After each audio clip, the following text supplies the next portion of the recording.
Georges Tron est renvoyé devant les assises pour viol. Il est accusé par deux de ses anciennes employées municipales à la mairie de Draveil. On part tout de suite rejoindre Sophie Neumeyer en direct avec nous pour iTélé au Palais de Justice de Paris. Sophie, il y aura donc bien un procès.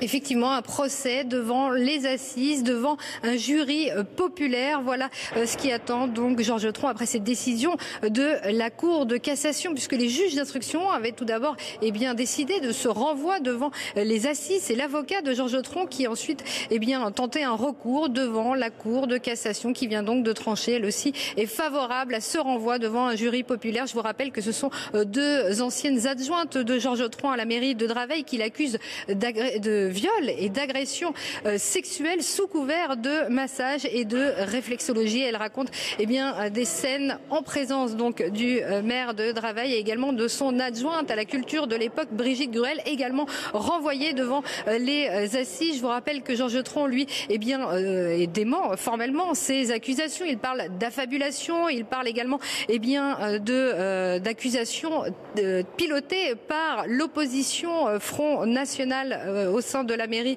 de Draveil. Alors pour ces deux plaignantes, c'est un soulagement d'être entendues. C'est en tout cas ce qu'a dit leur avocat. Je vous propose d'écouter maître Patrice Spinozzi. Monsieur Georges Tron et sa complice, Madame Gruel, auront donc à répondre des faits de viol et d'agression sexuelle sur les parties civiles, mes deux clientes, qui aujourd'hui sont évidemment très satisfaites de ce renvoi devant la cour d'assises. C'est une première victoire. Maintenant, Georges Tron et Madame Gruel vont devoir affronter un jury populaire et il sera fait la lumière sur les agissements de Georges Tron à la mairie de Draveil, qui ont été dénoncés par non seulement mes parties civiles, mais beaucoup d'autres victimes de ces agressions sexuelles.